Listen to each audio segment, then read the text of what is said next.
It's my huge pleasure to introduce Caroline Elkins, who is that rarest, that unicorn in the forest, an academic at the top of her trade who can also write books that do spectacularly well for general readers. And she is a highly respected historian both in the ivory towers and in the general populace, which is an amazingly rare Venn diagrams that cross amazingly infrequently. Her own story of her research and her dogged persistence in search of the truth is apparently going to be made into a movie, in fact. It's going to be it's so extraordinary a story that Hollywood has bought the rights to it. In her first great book, which won the Pulitzer Prize, on the Mau Mau and the British, the harsh British measures of torture and mass internment, which they used to suppress this imperial uprising, particularly by the Kikoyu tribe. Caroline, unable to find documents relating to it, official documents, relied quite heavily on oral testimonies, which was then criticized by many people afterwards.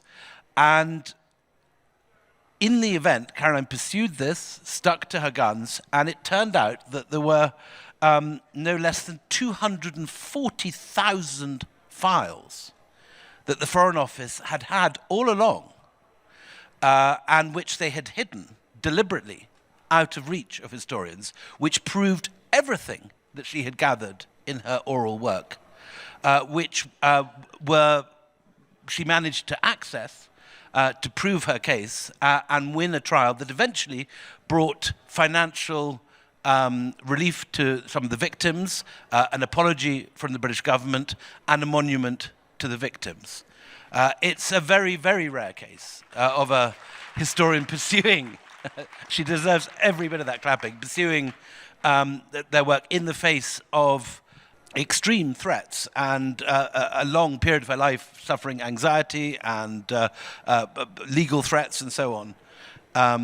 And the result has been, from those files, a second book called The Legacy of Violence, which is what she'll be mainly talking about today, though I will certainly question her on the first book afterwards, and which shows that the methods used to suppress Mau Mau were not the result of a few bad eggs or rotten apples in the barrow, that there were, in fact, a systematic policy used by the British Empire to suppress insurrections ranging from Palestine through Iraq and through Malaya and Cyprus and many other cases.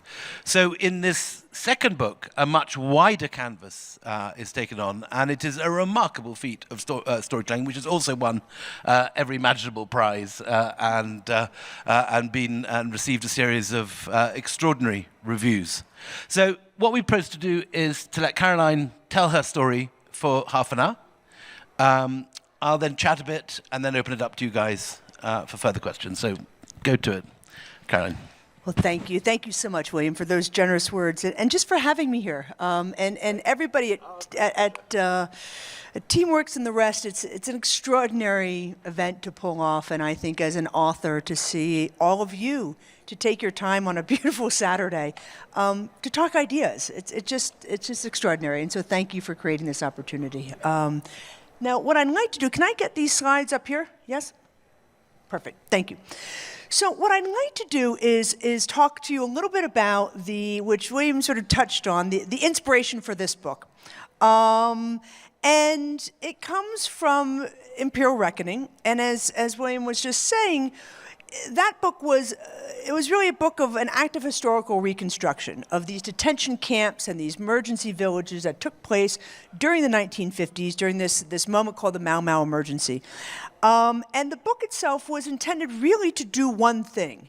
It was to establish as fact that this happened, to bear witness using historical evidence that systematized violence was enacted, including forced labor, torture, murder, as well as official cover-up. Legalized lawlessness. Yes, that we're going to come to that. That hit me. We'll talk about the inspiration for that one too. But that this official cover-up, then, which William was gesturing to, went all the way up to the Prime Minister, Winston Churchill.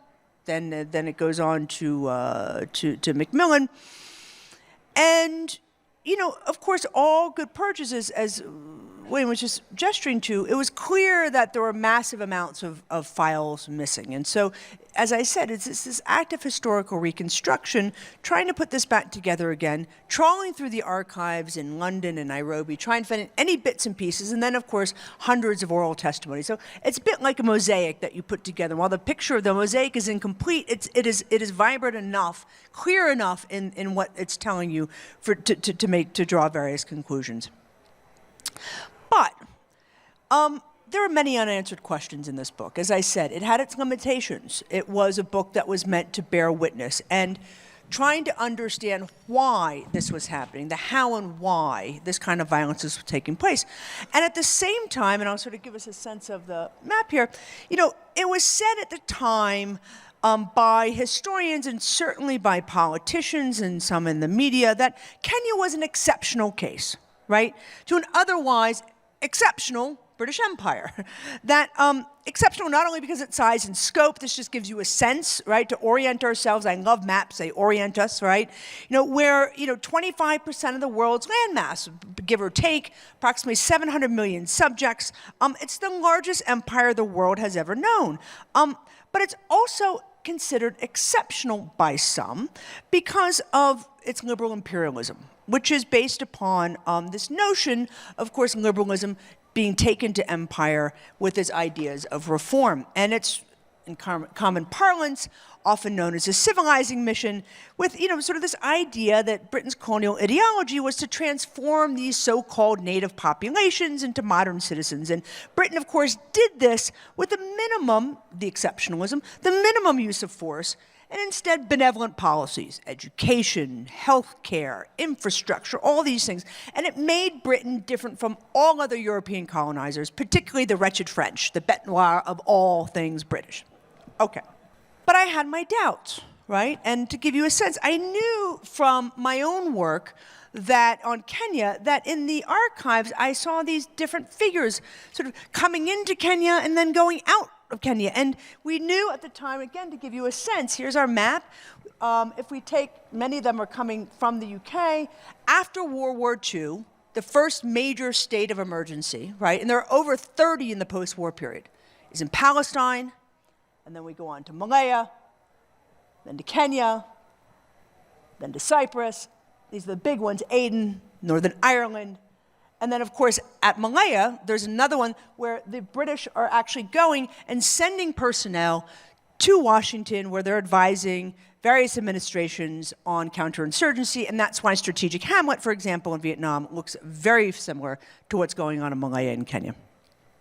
Okay, so what I intended to do when I got all finished was to write a book about this, post-World War II, how all this is going on. But as things happen, something intervenes along the way.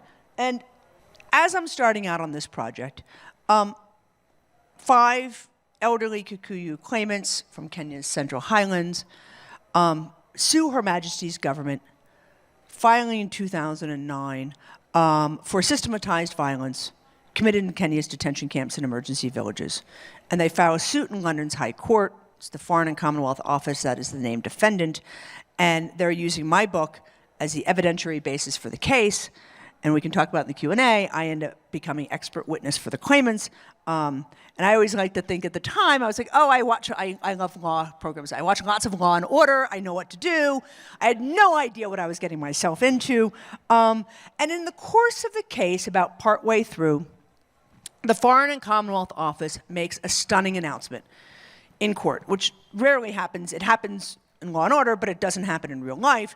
When they call this emergency hearing in the in the High Court, and the Foreign and Commonwealth Office discloses that they've just discovered 300 boxes of previously undisclosed files hidden in the 4th floor subterranean in Hanslope Park